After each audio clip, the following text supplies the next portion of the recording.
Hey, good afternoon, everyone. Dr. Jaime Trent here. So, through the month of April, we here at Folk Chiropractic are going to be focusing on some basic health things that we feel like most people maybe should know. Or, it's surprising how many, and let me rephrase that. We're going to talk about the things that we seem to kind of answer the same questions over and over again, and just kind of the foundational things that we feel like everybody should know. That's a better way to explain it. So, today, of course, I'm going to talk a little bit about nutrition. So over the next month, I'm going to talk about nutrition, and then I'm going to go in and talk more about the macros. I'm going to talk about protein, fat, and carbohydrates. We're going to talk a little bit about what they are, how much you really need to eat, and different things on that. But today, we're just going to talk about the quality of our food.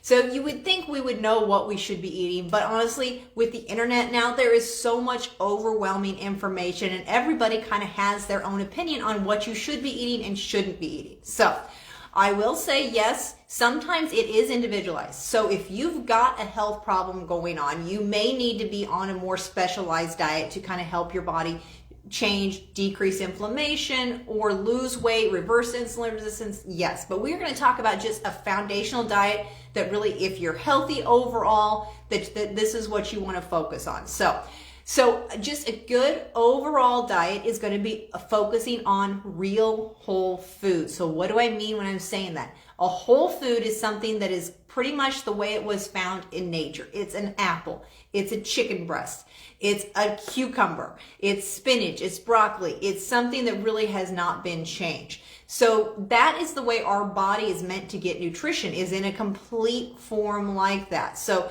whenever we take it and we process it, and there are some decent quality processed foods now, but they are still processed. So we talk a lot about reading labels and making sure you know what you're eating.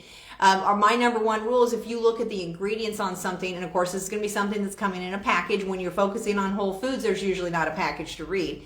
But you're looking at the ingredients, and if it has more than about 5 ingredients, it's getting overly processed. Number 2, if you look at the ingredients and you're not real sure what you're eating, that's a really huge sign that you're going to want to put that back, because it's more chemicals than actual food. So we really need to stop and think, what are we putting into our mouths? And a lot of people never even stop and think about what they need to eat until they need to lose weight. We need to stop and think about it way before that, and we need to start thinking about what we're putting in our mouth for our health as much as for our waistline. So that's another thing we really need to start thinking about. So we want to focus 80 to 90% of your daily diet should be whole foods. And then yes, you're going to have a little bit of things in other places. Like I said, you want to make sure those are the best quality that you possibly can. And that's kind of the same way with your supplements. So if you are taking some vitamin supplements, so I'm a big believer, I feel like everybody can benefit from taking at a minimum a good quality whole food based multivitamin, because the food that we are consuming today is not nearly as nutrient dense as it was 60, 70 years ago. So they say a cup of spinach back there is equal to about 50 now. The reason is the way we over process and reuse kind of the same soil, and we use these synthetic fertilizers, and so it's just not replenishing the soil as much as it used to. So we're not getting a lot of trace minerals and vitamins and things that we used to be getting. So I do feel like getting a whole food multivitamin in there is very important for most people. But like I said, if you're eating at least a good foundation, you should be kind of covering your bases and then just adding a little bit to that. So when we're eating a meal, we just want to make sure we're getting a good protein, which is going to be your animal proteins. That is going to be the best source. You want to make sure you're getting most of your carbs from vegetables, maybe some fruit added in every once in a while. And then we want to make sure we're adding more fat. And like I said, I'm going to hit on most of all of that over the next few days. But like I said, what you're putting into your mouth, like I said, for weight loss, this is more on weight loss. Most people thought calorie. And what they found is just counting calories didn't seem to work. Or if they did just count calories, they maybe lost the weight, but they were like white knuckling through their diet. And they're like, okay, I'm going to get there. And then once they lost the weight, they of course just went back to eating what they were before, and the weight came right back. When we quit really focusing on the calories as much and more on the quality of the calories, that's where you're going to start finding the change. So what do I mean by that?